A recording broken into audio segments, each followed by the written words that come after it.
For almost a century, he was basically a ghost, just a name in the pages of psychology textbooks. He was this nameless baby at the heart of a huge landmark experiment who then just vanished. His story is easily one of psychology's biggest and longest-running mysteries. So yeah, this is the question. What in the world happened to little Albert? This question has fascinated psychologists for generations. Here you have this infant, known to the world only as Albert B., who was the star of a super famous and, let's be honest, famously controversial experiment on fear. And then, poof, he was gone. And it all kicked off right here, in this 1920 issue of the Journal of Experimental Psychology. The paper was called Conditioned Emotional Reactions, and it was written by John B. Watson and Rosalie Rayner. This thing would go on to change psychology forever, and it would also create a mystery that took nearly 90 years to finally solve. So who was this child, really? To even begin to understand the search for him, we first have to get a handle on the subject himself.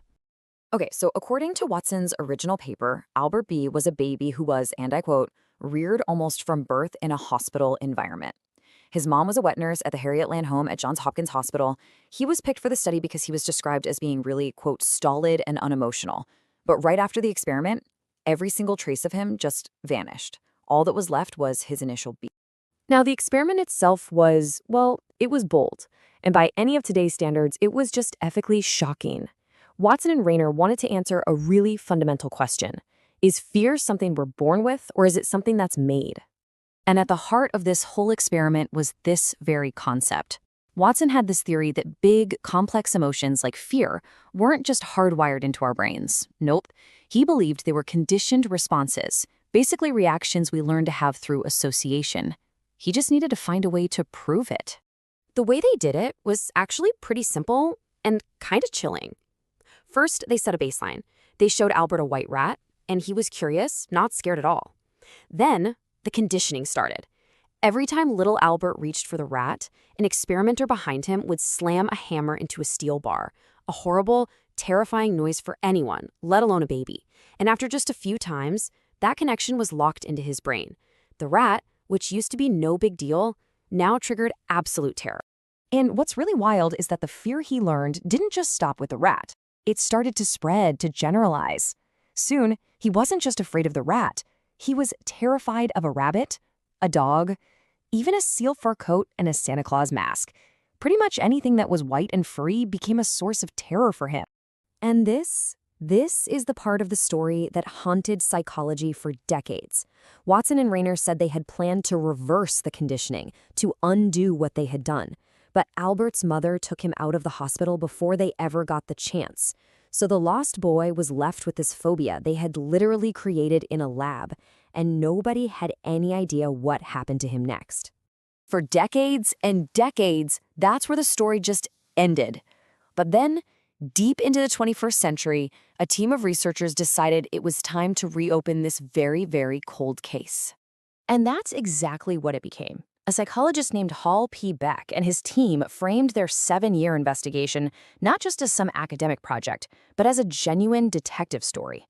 They were out there hunting for clues in old archives, census data, and dusty hospital records. I mean, just stop and think about the scale of this mystery for a second.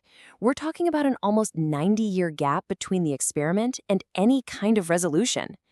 Can you imagine trying to find a baby with only an initial and a vague location nearly a century after the fact? It's incredible. So the investigators are sifting through countless old documents, but the big breakthrough, the clue that cracked the case, it came from a place no one had really thought to look so carefully before. So here's the key. It was a census record from 1920. Now, Watson's paper called Albert's mother a wet nurse, but the census didn't really use that term.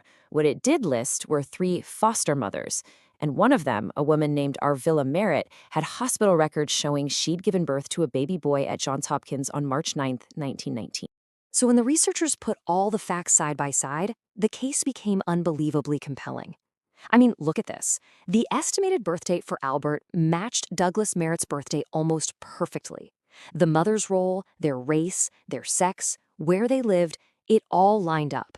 The odds of another baby matching all of these details was just astronomically low.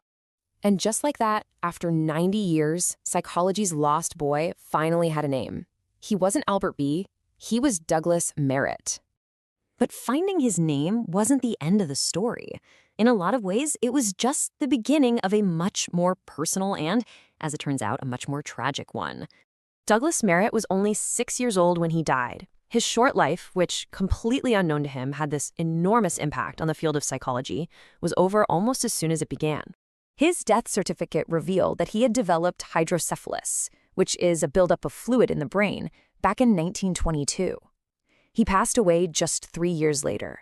So we'll never really know if that conditioning had any lasting psychological effects on him because his life ended before they could ever really play out. And this is the inscription that the researchers found on his gravestone in a small Maryland cemetery.